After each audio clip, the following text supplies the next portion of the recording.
not speak. Can I have first proposition?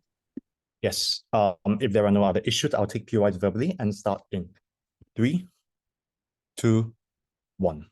Organized crime remains prevalent in the roots of nations around the world. The Italian mafia still exists today. Hong Kong triads are controlling drug trade all across East Asia.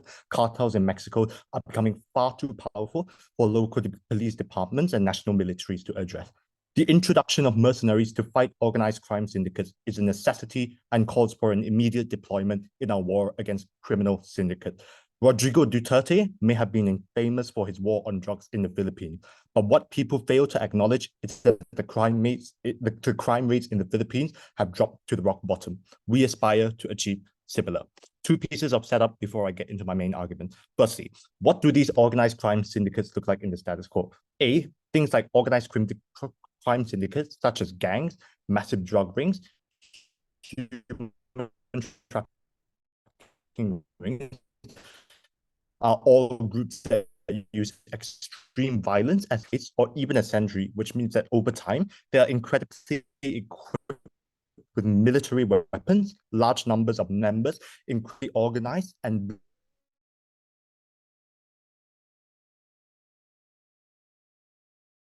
well law enforcement wishes to present. Which rely on police departments or even national militaries are too ineffective at fighting criminal syndicates. Next, on our model, we will hire mercenaries from foreign mercenaries more than national military, but note that contracts are often tied to the performance of these mercenaries. So obviously they would need to finish the job before they are paid the money. This is good because it means that mercenaries would then attempt to finish the job at the most professional level.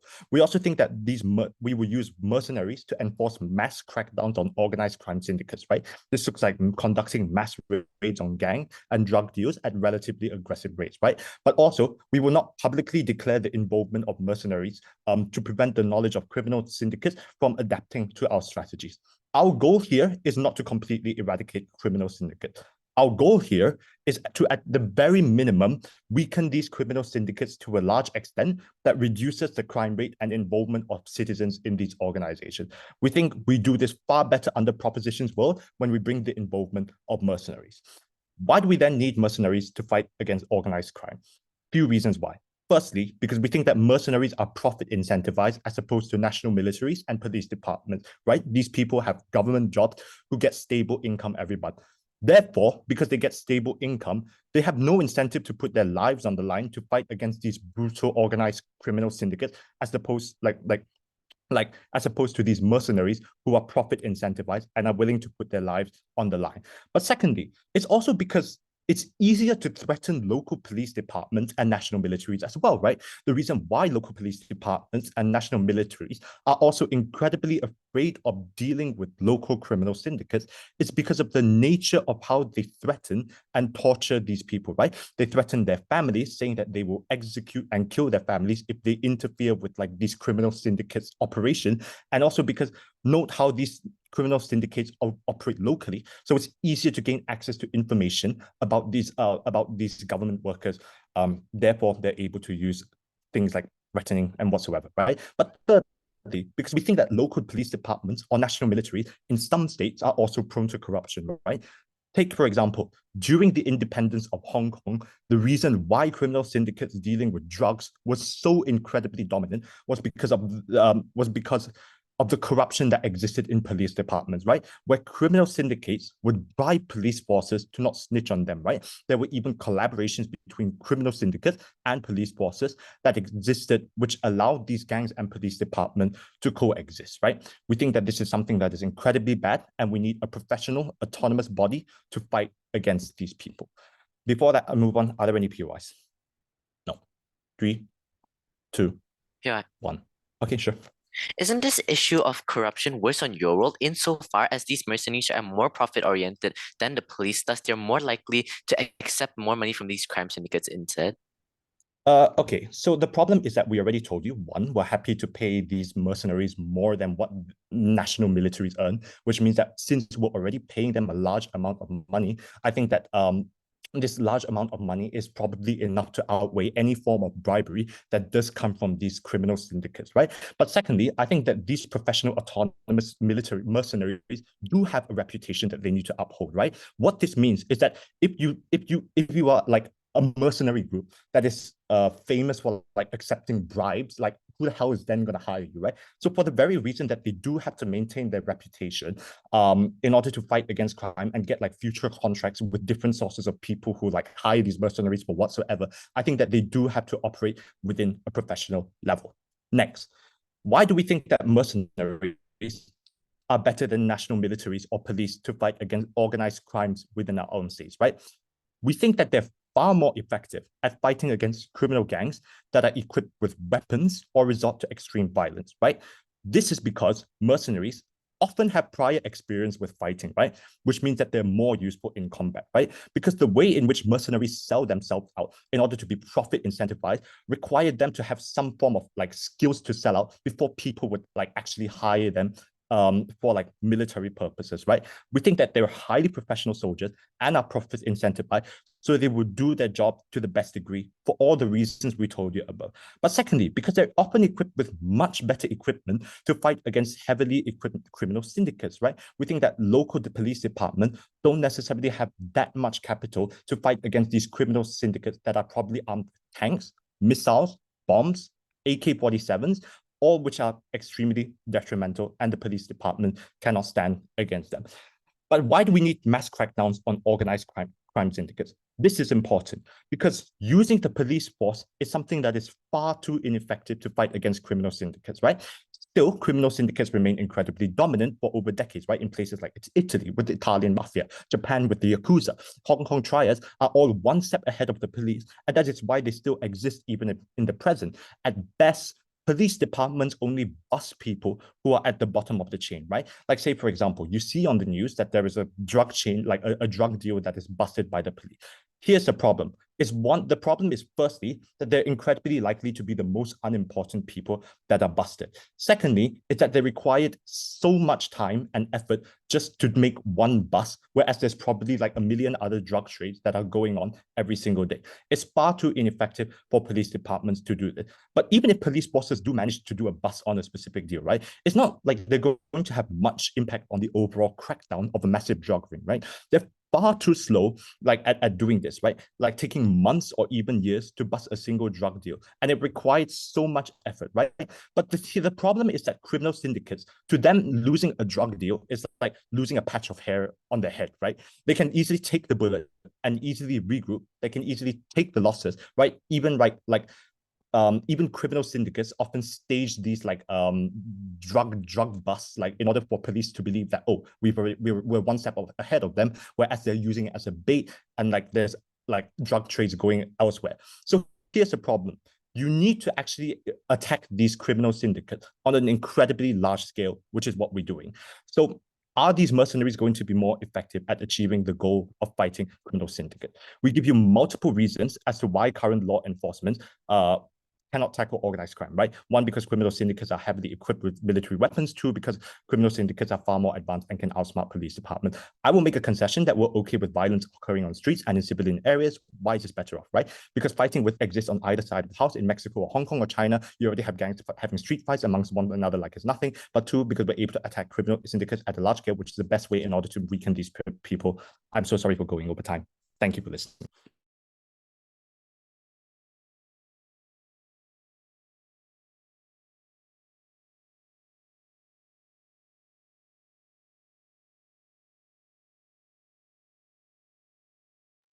Thank you, first prop. And you're good to go if you need to leave. Okay, let's have first off. All right, can I be heard and seen? Yep, you're good.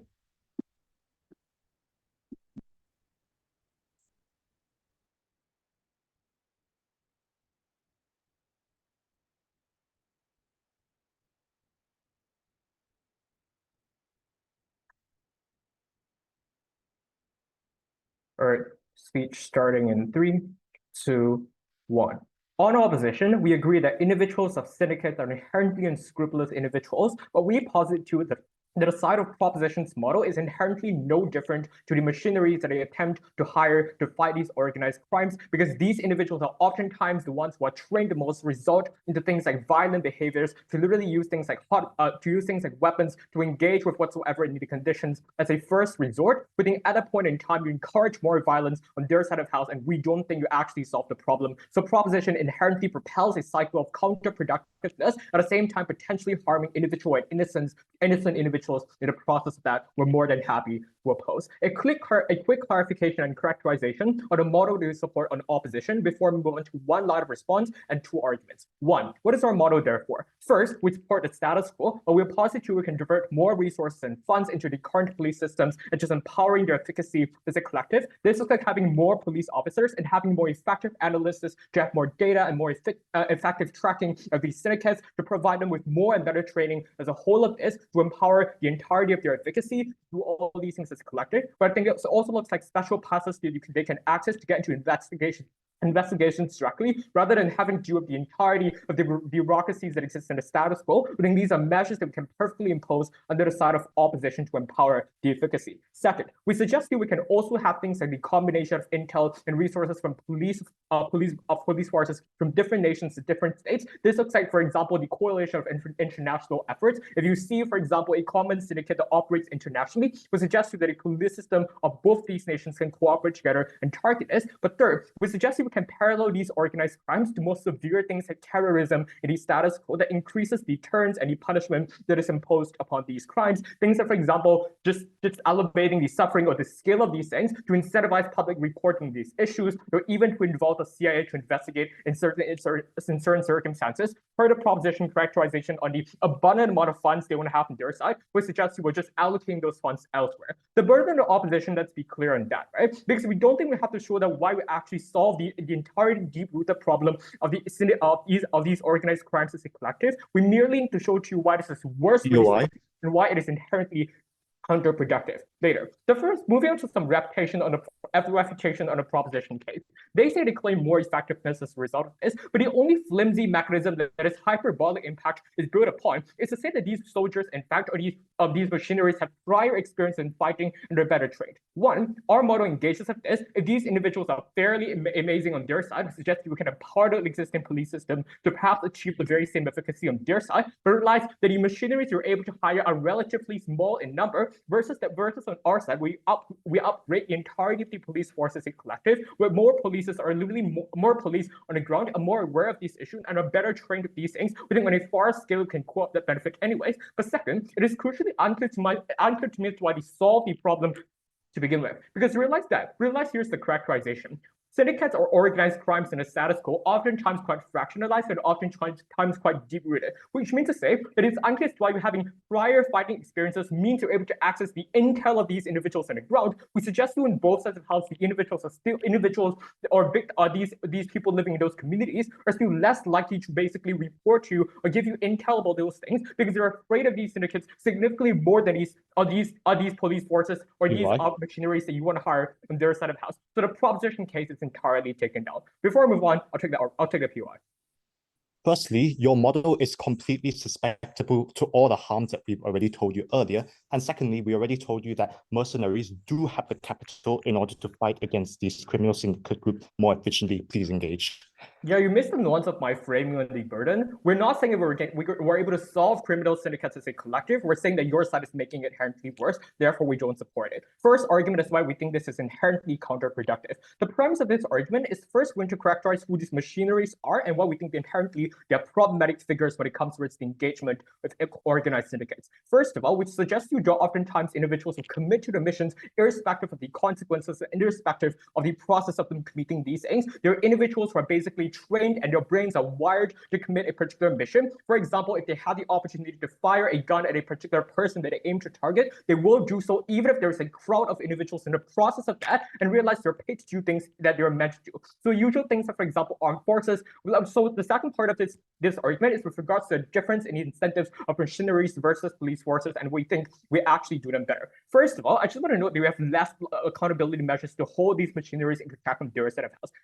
There's no laws to hold these individuals into check. The only thing they can talk about on their side are things like contracts and states hiring them to solve these things. But I just want to note, a lot of times these are the states begging these individuals to come in on their side of house to help, for example, to target down a syndicate, which means to say you place the state in an indefinite position to literally are not being able to bargain significantly more favorable towards the state, which a lot of times these individuals just hold towards the upper hand of the contract because they can just say that, yeah, you know what, if you don't want to cooperate with us, we'll just go away. But second of all, oftentimes these individuals are anonymous, right? This is harmful for a number of reasons. One, in the process of trying to target a particular crime, oftentimes, for example, if you're committing a mission where the syndicate is trying to commit a crime within a crowd, or for example, there's a crowd of individuals on their side of house, what mercenaries are likely to do is just to push their ways into the crowd and target basically the individuals, irrespective of the existence of the civilians in the process of it. And realize the characterization here on proposition with regards to how well trained these individuals aren't is not applicable right here, because these are real life situations. They're susceptible to so many changes and so many nuances. The fact here is that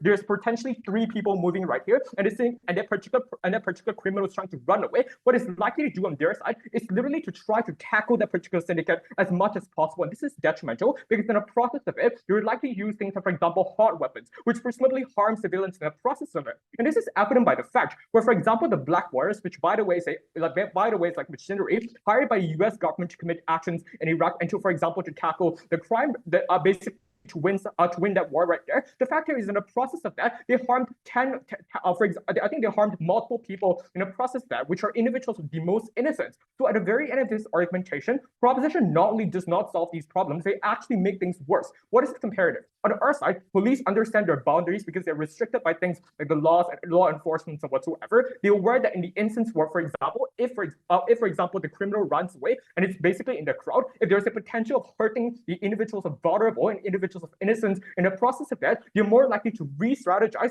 versus on their side of house, you're more likely to result in things just correctly using weapons we think are instrumentally detrimental towards individuals who literally have no ability at all to defend themselves. The conclusion to this argument is clear. Even if, for example, we are unable to solve or catch a particular criminal at a particular spontaneous time, on either side of house, you can't do it because even on their side, where you target, for example, the particular criminal and you're able to catch it, those individuals are likely to be dispensable figures of the particular organized crime, where they have very deep-rooted structures which you're unable to tackle anyways. But on our side, you compromise the lives of the most vulnerable, which in the process it is the most susceptible to things like harmful weapons on their side. That is why our side is better. Second argument quickly on how basically our case is more sustainable. Basically, the empowerment of the police system as a collective versus spending the money on for example, a imperial machinery mission on their side would suggest to in the long term, the police system in of itself can be entrenched and extended into different utilities as well. Things, for example, just potentially being more efficient as a system as a collective that trickles down to catching the very little criminals on the ground, which we think benefits the entirety of society as a collective at the very end of this. They don't solve the issue, but they also make it more counterproductive. We don't think machineries are the way to go. Engaging violence with more violence only results in more violence. We're proud to oppose.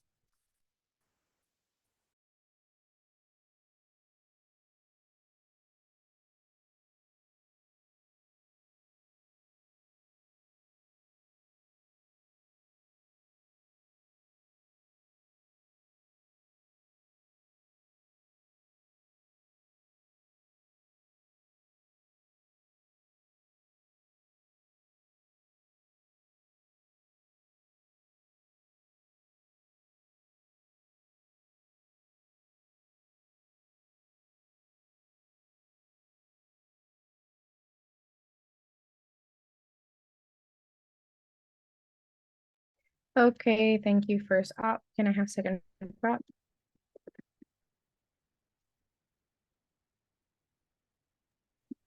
All right. Let me just set up my timer.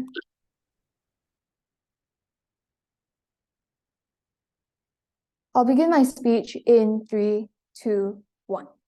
Panel, there are 3 parts to tackling organized crime. First is identifying the locations and who is involved in this organized crime. Second, punishment. And third, establishing deterrence. We will prove why on-site proposition. In all these instances, we beat opposition in tackling the fundamentals to achieving these 3 things only on our side. So the first thing that they told you in their first speech was of their model and how it's better than ours. So a couple of responses towards their model. First, they said that they would divert the resources to police systems so that they have a more efficient police system. First, we see that we really told you from first why the police is currently corrupted, and these are like systemic problems present in the current system that cannot be altered by just diverting more funds and having a long-term change. I also tell you why any form of long-term change they gain on their side is likely to be unsustainable, and why the opportunity cost to sacrificing lives in like drug trafficking is much more important than waiting for their long-term effects. So even at best, we say that their police system would be diluted in power insofar as you recruit a large number of people who don't necessarily have the skill in that moment of time, and that's where time is wasted, and time is a crucial factor towards tackling organized crime. And second, we also told you why corruption was very prevalent in these places, and they cannot just squirrel around this debate by just telling us that doesn't exist. So now, note crucially the difference between police and mercenaries, because this was a huge clash in the opening exchange, in the first speaker exchange. So they say that we have a small number, and they told us that we have a small number of people in these mercenaries and they will have more police. But we say that no matter how small the number, as long as we have a huge power and huge capability to execute these things, we trade that off on our side. And we say that that's much more important than having more police but a diluted workforce. Why is this true? This is especially true within organized crimes, where they are extremely organized and they work in high efficiencies and are extremely violent. And I also tell you why we access the intel of these communities in my argument. So it's also unclear, so they then asserted that the consequences, scarring bystanders for their entire lives, were important. So first of all, we're unclear why the consequences matter in this debate, because we told you we have state agreements and contracts that detail specific things that these mercenaries are allowed and not allowed to do. And no, we don't beg these mercenaries to come or abide by their rules. This was a massive assertion coming from opposition, because know that we function in a capitalist market and there are many mercenaries for hire. So we think it would not likely be them applying towards the state, and you shouldn't credit them based on this assertion. Second, mercenaries then have an incentive to listen to these contracts and abide by them, because we told you they need the money and they will be paid based on how well they do the job. Any functional or reasonable state would detail to which extent violence is allowed, because know that the government is spending a significant amount of money on this by paying them, so they would likely want the best consequences to manifest. And given by police are restricted by the law to their own analysis, we say this poses even less incentive for them to carry out the task properly, because when you re-strategize on the side of opposition, they lose the traction in terms of looking for these organized crimes. And once the organized crime conductors know regarding the suspicion on the state side, they're given the opportunities to escape from that situation. When you wait for the long term, more lives will be lost on drug trafficking, etc. The opportunity cost risk in letting them escape is far greater than scouring bystanders or whatever impacts they claim on their side. Then moving on to my arguments then. First, on the practical, we say we have a higher impact towards combating organized crime. So what does organized crime actually look like? Other than what my first speaker already told you as to why they were violent, I also have a substantive material on how they occur across international borders, and why in these circumstances the police forces that they wanted to engage were unlikely to work well. So first, they occur across international borders, for example, weapon trafficking across nation borders. We then say it's geographically impossible to send troops over, and we lower the cost of injury, etc., of your own soldiers by employing mercenaries. And because we told you about how corruption is present in multiple police systems across the world, we think that even in their comparative where they engage police officers from different states, it would likely be unsustainable due to reasons I'll also highlight later. And therefore, we say we have higher chances of success as mercenaries are for hire from worldwide. Thus, they have expertise. For example, knowing how to function and act in different contexts in order to combat organized crime in the best way possible. This also looks like assimilating into communities and getting the information from those communities that engage in organized crime. For example, setting up a surveillance in the community in order to gather information, like the leader of that organized crime, and then work out a way to strategically fight organized crime. They will then be more likely to do this in the most effective way due to the repetitiveness of their job. Because of their international identity, we say they are also likely to be most fitting to assimilate into the community due to their skin color, etc., and overall diversity. And so we win on the identification of the information. And we also say that they are better trained as they are professional soldiers, as the Infoslide indicates, and likely have some form of achievement in order to step out of their military to operate on their own as an independent identity. And thus, they are suitable to tackle organized crime due to the huge intellectual and high pressure environments. Second, we say they likely have better forms of technology because organized crime isn't only transnational, but also there can be cyber organized crime like stealing information of the state, etc. They're likely to operate on a professional basis. Even if you don't buy that, as their profit incentivized, they're likely to upgrade their equipment and skill sets over time to diversify the amount of jobs that they can take. And this increases their chance of obtaining jobs. So we say it's directly within grasp of these individuals. They will then have the expertise and experience than the comparative on opposition, which is the state or the police, because they are not for profit. So because they are for profit, they likely have all the necessary with equipment because it is a long-term investment on the mercenary side. But before I continue, I'll take the POI. Given that both sides of the house agree that these organized crimes are massively deep-rooted, so even if you're able to identify those people, we suggest to those individuals that you identify, oftentimes disposable and dispensable bottom-line figures that can be easily replaced on either side of the house. Therefore, the trade-off means to say you need to defend the vulnerable people who are likely to be harmed in the process of that. All right, we see that the problem with status quo in which because in status quo, we only stop at the identification process. We say that's not enough. And in order for things to progress, we cannot continuously stop at that point. And that is what opposition is perpetuating. But all right, so we see that it's a long-term investment in the mercenary side, and because their career is hinged upon this, therefore they have a huge determination to fight organized crime, and whereas it's far more diluted in ops case where they merely rely on police force and it's like a task for them as opposed to a way that they actually gain a living. So to tackle organized crime, so and also why is status quo insufficient? Even with regulations in place, these organized crime people manage to find a leeway to set up organized crime anyways, meaning that the status quo is insufficient and opposition then needs to prove why they are able to eradicate this. So why do we need to uphold mercenaries specifically as opposed to the state?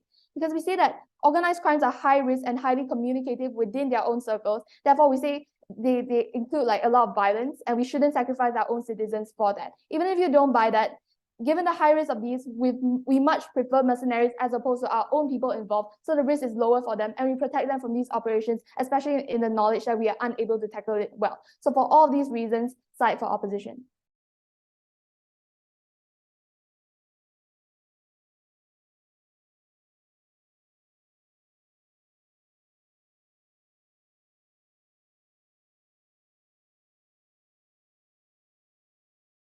I'm so sorry, proposition. No worries, fully understood.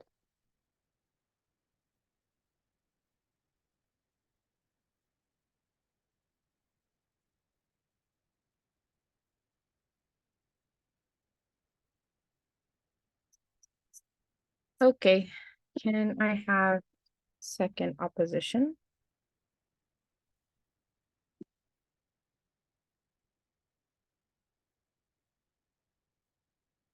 Hi, am I audible? Yep, you're good. Okay, thank you. Apologies for the background noise. I'll try to speak more louder as well. I'll be starting my speech in 3, 2, 1. Chair, the safety of the people lies not with foreign mercenaries who only eyes for money, but rather with a government that can hold accountable through the media and other forms of democratic institutions. And it's on that basis alone that I'm very proud to oppose. I'm going to do 3 things in this speech. Firstly, I respond directly to DLO that talk about how mercenaries are unable to be held accountable for their actions. And lastly, I'll talk about how the counter model is a lot more sustainable as compared to mercenaries. DLO's main push here is to say that mercenaries are very effective here. A few responses here. First, I'm not sure as to why mercenaries are likely going to assimilate to the culture here. It was merely an assertion. I would say that insofar as they are from foreign nations where they don't have and are unable to relate to the struggles and experience of people on the ground because they are mercenaries who are trained to be cold-blooded and remorseless, I'm not sure as to why they are able to assimilate to the culture, nor why is that necessarily a good thing in the first place. Second, I'm not sure about the exclusivity of the things that they say here. They talk about skills, they talk about expertise, they talk about access to weapons. These things are likely going to be symmetrical under both sides of the house under the counter model that Wayne proposed. Anyways, the difference there is that one falls under the purview of the government, where this other operate independently without any sort of surveillance by the government as well. The rest of the response of which will be integrated into my speech as well. First question then on accountability. The biggest problem in mercenaries are that they don't fall under the purview of the state, so they're unable to be held accountable for the action, no matter how atrocious it may be. A few reasons why that is the case. First, the motion implies that the problem has gotten so bad to the point where the state has to hire mercenary, which means that they're likely going to have a lot more leverage and bargaining power over the contract between them and the state. This can look like demanding exorbitant amount of money from the state, granting them arbitrary powers and legal immunity over the crimes they have committed, providing access to lethal and deadly forms of ammunition and weapons that only the state's supposed to have access to. Second, mercenaries don't have any sense of loyalty or reliance to the state because their careers are flexible, which means they're only opted for the state simply because they're at the point in time the highest bidder. So they're also the most vulnerable to defection to organized crime as well, and their various factions have a vast amount of financial capital to entice and incentivize these foreign mercenaries to also defect. The problem that underground is worse because you're not only dealing with underground syndicates, but you're also now dealing with that additional layer of protection and security, and they have a lot of expertise in combat. You only further entrench the power of these organized criminals when mercenaries are also backing them up as well when they are the highest bidder. PM considered this when they said that they have vast military weapons and are incredibly organized. This also directly engages with how DLO said about contracts and accountability. Third mechanism here is that the only way government can solve this is through massive amount of concession as outlined in the first layer of analysis. But keep in mind that because you are desperate enough to grant them immense power of little to no oversight over their action, they're likely going to have a chokehold over the communities that they control. So this could like extorting amount of money from the local residents, imposing fear and obedience to these mercenaries through violence and coercion, forcing out more financial concession from the state to end the terror, for example. So under government's best case scenario, where you get rid of these organized crimes, you're replacing them with violent mercenaries with little to no accountability over their action. What's the comparative then? It will give you a counter model that's far better when it comes to solving organized crime, and this for a few key reasons. First, the police force is a very rigid structure, and a lot of people rely on being policemen as a sustainable source of their income. So they do not have the ability to defect to look for another bidder when they financially rely on the government as a main source of sustenance. So it's unlikely that they have the ability to defect, even if they don't wanted to. Mercenaries that experts in the field have military experience to warrant them the ability to defect to the highest bidder. The police force, however, do not have the ability to do so, as PM considered. Second, we're completely fine with expanding the power of the police force to do things like additional detention for criminals, expansive stop and search, warrantless entry into premises, and interrogation without tape recording, for example. Because the government have a lot more safeguard to repeal this power as well, because the police force is publicly funded and are subjected to democratic checks and balances. So if PM wants to argue that police force are ineffective, it's precisely because they're ineffective right now that even if you adjust organized crimes in the short run, they're likely going to emerge more frequently in the future by capitalizing on the inefficiency and shortcomings of the national police force. The problem PM outlined is correct, that the police force is very ineffective under status quo. The solution to that is to expand the powers and fund them more, because if you can get huge funding for mercenary, presumably you also have enough funding for the police force for skill development, security enforcement, more access to taser and other forms of weapon, more expensive powers over the way they operate, for example. This means that the entirety of the case is likely going to be symmetrical or just not exclusive as well. The police force are also subjected to more media scrutiny and are constantly in the media limelight. The distinction between mercenaries and the police is that mercenaries often operate in the dark and in underground network where they are able to commit morally atrocious acts to get that money. Because if PM concedes that they are willing to adjust organized crime to whatever means necessary, because it's a huge financial reward for them in the end, then PM also concedes that they are perfectly willing to gun down suspected civilians and imposing a chokehold over the community, whereas the police are subjected to the public limelight, but there's a sufficient check and balance over the way that they operate when it comes to organized crime, for example. This can look like the George Floyd incident that sparked nationwide protests, like Donald Trump being shot by the police led to people marching on the streets, for example. So even while they do have expensive power to do things like stop and search and detaining suspected criminals, at least the way that they access that power is A, subjected to the discretion of the government, so it can be taken away on the whim, and B, subjected to public and media scrutiny. So this means that you are able to also inculcate a better sense of security and safety for people on the ground when they view and perceive the police force to be more reliable and effective in the future. This is also the point in time where people become more comfortable leaking out intelligence to the police as well. Elo didn't mention this, but under opposition, it's not only expanding the power of the police, but also doing things like increasing witness protection services and providing better security guard to these witnesses to come out with crucial information. Before I move on to my second argument, are there any POIs?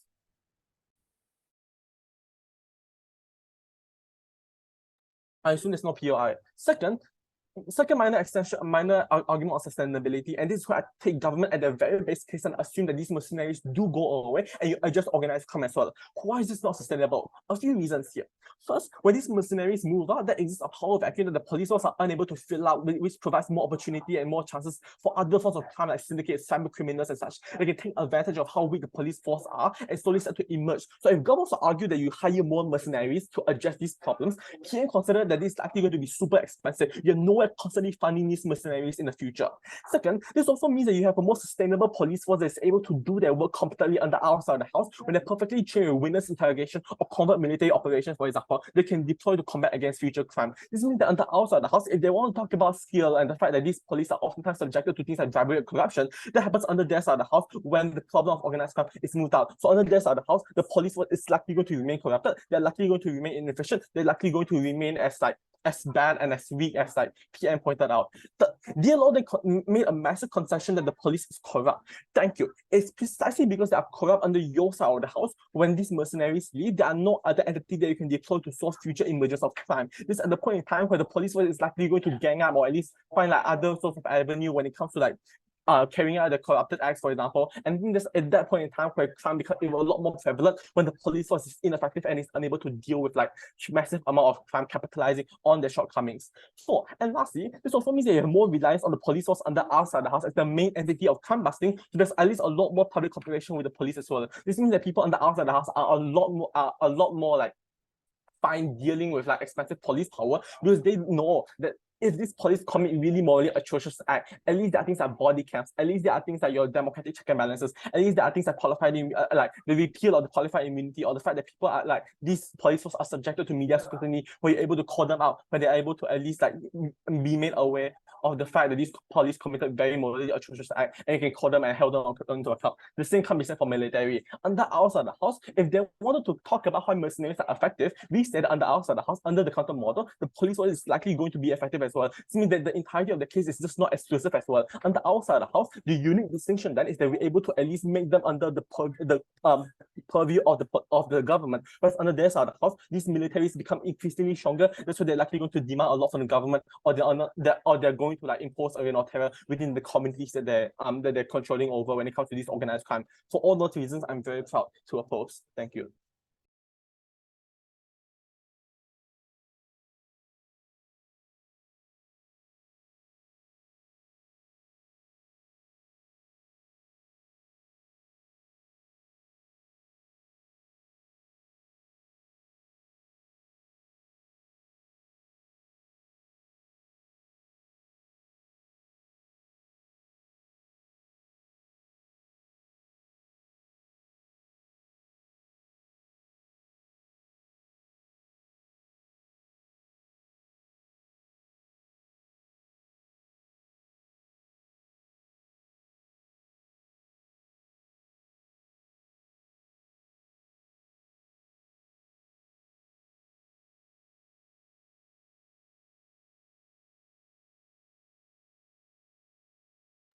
Thank you. Can I have third proposition?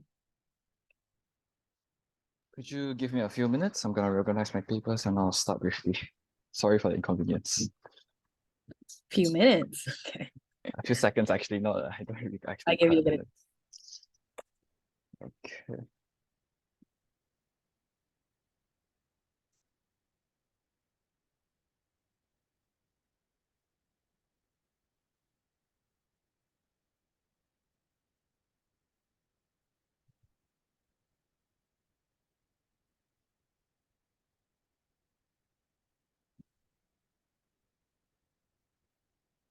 Okay, I'll be gender pronouns, I think I stated POIs preferably verbally.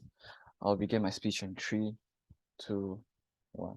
Panel, understand that in the status quo right now, right? In the in the agreed context given by both sides, we do agree that human trafficking, drug rings, all this kind of shenanigans have cost tons of civilians' lives, and it's a time-sensitive issue to be said. it means that on an everyday basis, billions, maybe not billions, hundreds of thousands of lives are lost towards these crime syndicates, in of which the police force are either A, too corrupt, or B, have structural reasons in of which they are unable to inhibit any form of assistance or to combat or are incapable to combat this type of crime syndicates in the first place. Before I move on, a few what do you call it? Responses towards the DLO, yes, the speaker before me. So he came up here and told you like how understanding that like how you are gonna have like when you have police force, right? Police force, you're gonna have restructuring, and they are more susceptible to media pressure. I'll tell you first, A, how that is highly unlikely, or that is not very that's not a very good check and balance in general. For example, the cases of George Floyd's, right? We do understand that a lot of movements do came up, a lot of the democratic what do you call it, power from the people do came up and rebel against this police force. But you do need to understand that on a large scale, right, a lot of structural changes were not made because of police unions in America being so strong, and them protecting their own like what they call police force, trying to subdue the attention, subvert the attention, and try to quiet down the masses, in of which they try to just push back George Floyd's case and never actually commit to any big structural changes, in of which there are still actually racist and maybe even radical police force in the US community right now. There are still people getting badly incarcerated. The majority of incarcerations in America are still majority of minority people. This proves that in all the structural changes in of which you try to prove, right, all the check and balances are not very what do you call it, effective in general based on or what pre-existing notions. Secondly, let's give them let's be a little bit charitable here. Let's say like even if that this type of what do you call it, movements or this type of pressure does create structural changes, we tell you that these structural changes are not fast enough to create to deter this crime syndicate from from doing this type of like what do you call it, criminal actions, from killing lives, drug trafficking, organ trafficking, all this kind of bullshit that they're doing to the civilians on the ground. We tell you that these structural changes, most likely or not, is going to require time, and this time means humans' lives lost. On the utilitarian and also like morally altruistic standpoint of view, our side of the house provides the fastest and the best way to reduce lives lost through by this crime syndicates. We do concede that maybe the way that they do something is, for example, throughout the what do you call it, the crimes, the perpetrator is running amidst a crowd of crime. The person might take a shot that could potentially hit the civilian in order to kill the what do you call it, the perpetrator. We tell you that one life is what do you call it, a utilitarian utilitarian, it's for the greater good, that it's a risk that we're willing to take. That one life could potentially save certain like hundreds of lives that the perpetrator could be saving, that certain other lives that the perpetrator are risking if he was let free. Like he could do certain he could continue on doing certain mistakes, so on and so forth. Before I move on, yes. So what happens to these mercenaries when they finish addressing the problem of organized crime on your side of the house? I'll get to that later within my clashes. Okay, after moving on from my responses and what do you call my responses, I'll be moving into clashes of this debate. I'll try to address them. So the first biggest clashes of this debate is which sides not necessarily better eradicates crime, but deters crime in general, or which side better fight crime, quote unquote fight. So our side of the house, we provide you structural reasons in of which why police force are already very bad in general. It's very hard to do structural change, time-sensitive issues, and this is tangible reasons in of which why we actually provide military. Second reason second analysis provided by my speaker before me is that understanding that a lot of times, right, this police force are not well equipped, either like equipment-wise or even experience-wise. Experience-wise is the most important thing. I'll touch on that now. Because understand that mercenaries usually already come in pre-made, like pre-packaged with a lot of tons of different utility knowledge, a lot of skills, power, not necessarily skills to access or effectively combat this type of crime. This police force, they tell you that they want to actively put in money to train them. This means that a lot of times this police force will still need to undergo certain forms of like training and so on, which is gonna cost them a lot of time in combating crime. This means that while they do that, a lot of these criminal syndicates are still harming people on the ground, in of which they are still doing mass drug trafficking, drug rings, in of which is still gonna provide a large harm to the society. No, I already taken one. Second, on better long-term benefits. So I'll come up here and bite the bullet and tell you that, okay, maybe actually before that, let me try to finish this clash first. So better long-term benefits. We tell you that long-term benefits does not actually exist under both sides. So understand that anytime you try to create a good structural a good structure within a certain government or working party or working company or institution, whatever is that is, there are always gonna be certain forms of corruptions that occur because of the hierarchical structures that exist in certain in certain institutions or groups, or like what you call it, infrastructures. For example, the police force, which is hierarchical at nature, and they never say they want to change the nature. This means that in the end, too much power, absolute power comes with absolute corruption. This means that in the end, they are still susceptible to corruption and corruption, which means that the long-term benefit in of which they try to prove under their side is still like minor at best. It's gonna be short-term. It's not gonna exist long-term. Okay, let's. PI, please. Okay, I'll take one more. Even if you're able to you can go first. Okay. Even if you're able to catch certain criminals on your side, I explain why these are dispensable figures that mean nothing to the syndicate, so they're going to continue drug trafficking. But those individuals you kill are innocent and vulnerable. That signals to the public that the state is incompetent, therefore decreasing trust and buy into the system. Weigh that. Okay, so on the lives lost matter, first, I think both sides need to consider the fact that lives are still, certain aspects of trade-offs of lives are still going to be paid. Our side is trading off certain individuals, maybe towards to dispense off these perpetrators. We do understand that these perpetrators might be disposable at nature, but you do also need to understand that the perpetrators are also put in charge of certain drug rings or certain activities of this syndicates, which means that when you kill these perpetrators, they do not immediately find new personnel to come in and commence or continue on with the actions or activities. They most likely or not, they still need to take time, recuperate, and also come out or elect new members of the or maybe the underlings to continue on with said actions. This means that our side creates buffers in of which this type of crimes are being undergoing, and we provide better protection towards the people on the ground compared to their side, where it takes longer time to crack down. Therefore, this underlings can continue on the cycle for longer period of time before taken down. Okay. Better long-term benefits. So let's be charitable here and take them let's think that, okay, maybe they do, let's think of it. Let's say that even if they do have long-term benefits, we're willing to trade off the long-term benefits for the immediate protection and deterrence towards the protection towards the civilians and deterrence towards the crime syndicates in general, because that goes in line with what we believe as side proposition and goes in line with our stance. And with that, I think we fulfill our stance, our burden, and I have never been prouder to propose.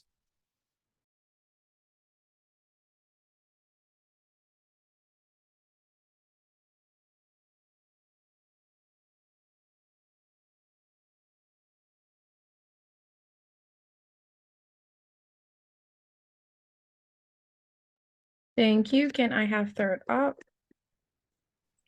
Yeah, am I audible, visible? Yep, you're good. Thank you.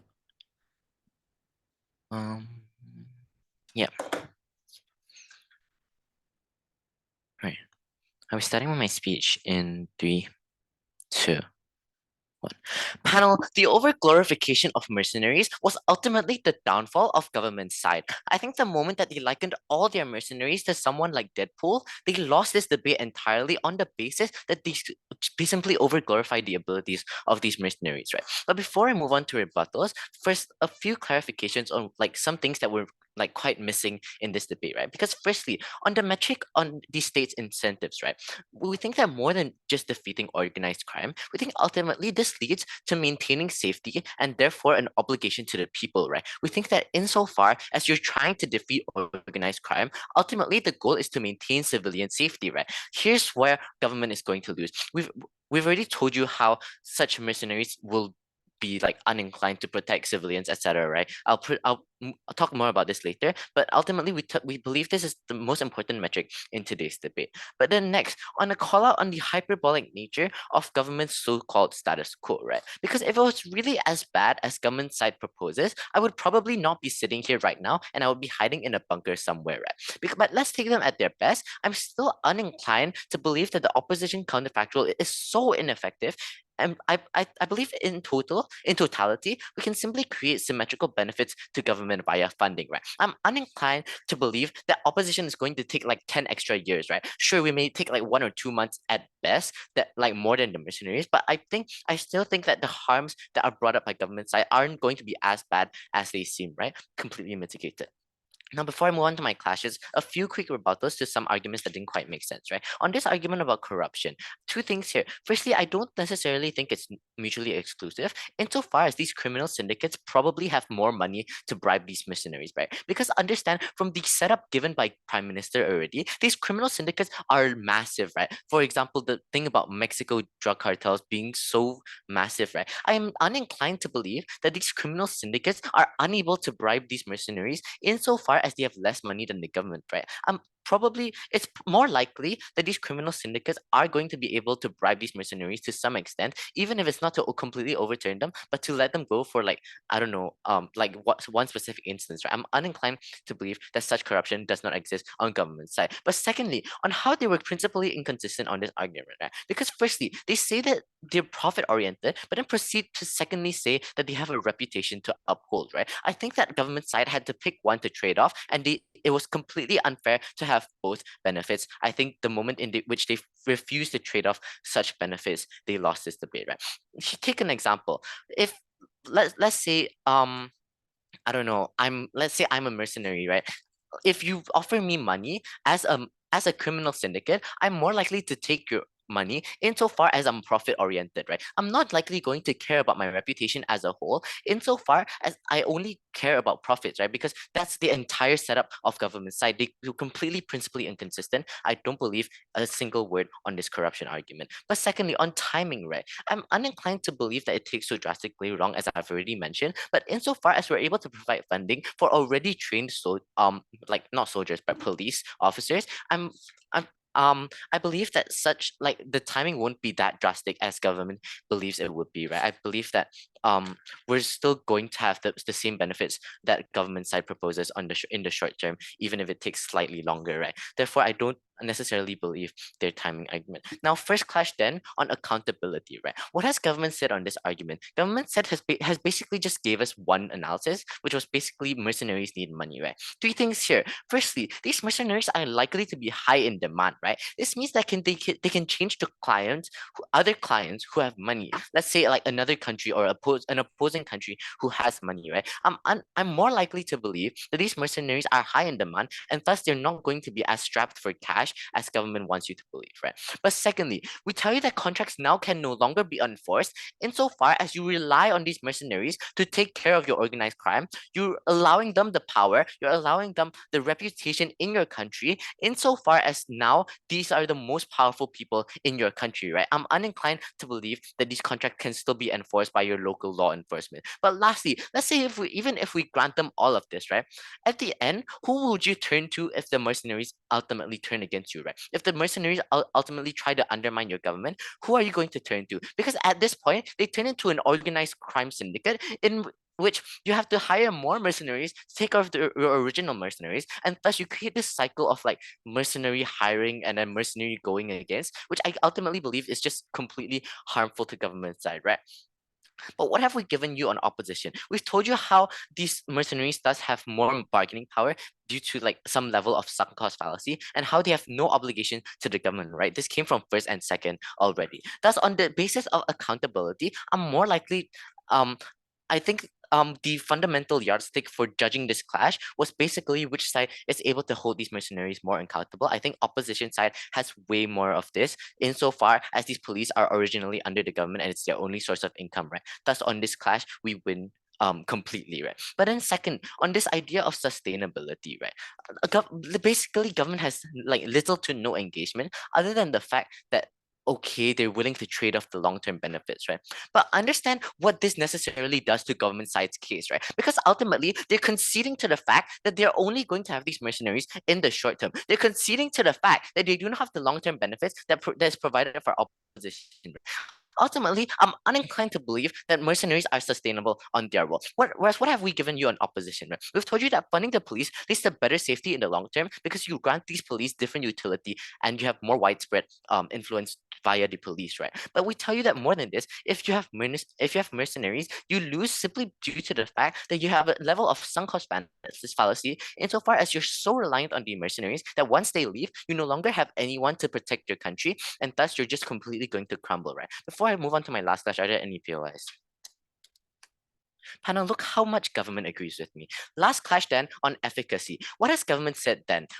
Government has basically said, oh yeah, these mercenaries are better trained because they have more experience, yada, yada, yada, right? Firstly, on how, we've already told you how these mercenaries are small in number and thus they cannot deal with these issues on a wider scale, right? Thus, I'm more inclined to believe that there will be some level of timing element that is going to be worse on their role insofar as they have a smaller number of mercenaries that can actually deal with organized crime, right? I'm uninclined to believe that being better trained is enough to like circumvent this, right? But even if this is true, we tell you that mercenaries are indiscriminate insofar as we've provided so much analysis on how they're willing to sacrifice civilian lives, right? What has opposition said on this then? We've told you that we have more people, which means we're therefore more widespread, and we are discriminant, right? Insofar as we're willing to protect the civilians in the case of like, I don't know, a chase down, right? We tell you then on the yardstick of whether or not the state fulfills its burden of responsibility to its civilians, as I mentioned in my metric earlier, we tell you that on our world, we're more like it. I'm more like inclined to believe that our world is better able to protect civilians insofar as you don't allow these mercenaries to necessarily indiscriminately kill civilians in order to find certain crime syndicate members, right? Thus, on the yardstick of fulfilling the burden to civilians, we win this clash as well. Now, quickly onto our world comparison, right? So what exactly is our worst case? Our worst case is that we're unable to protect the country reliably under our own forces, right? But we tell you that we're able to slowly build up defenses, and even if it takes longer, it is under our own power, right? We've told you how with all the long-term benefits, yada, yada, yada. Well, so what's their best case? Their best case is that they rely on mercenaries for protection, and ultimately in the long term, they have over-reliance, no accountability, etc., right? Therefore, we tell you that even our worst case is better than their best case. Panel, if this room was a state, I think opposition would be better off relying on mercenaries to write their case, in which case they would probably still lose anyways. I've never been prouder to propose. Thank you. Oppose.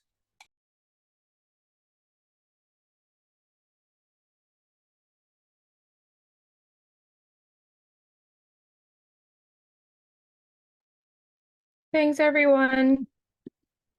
Just give me 1 minute to fill up the ballot and then we'll straight away go to feedback because I need the time to give feedback. If you need to go to the bathroom, now's the moment to do that.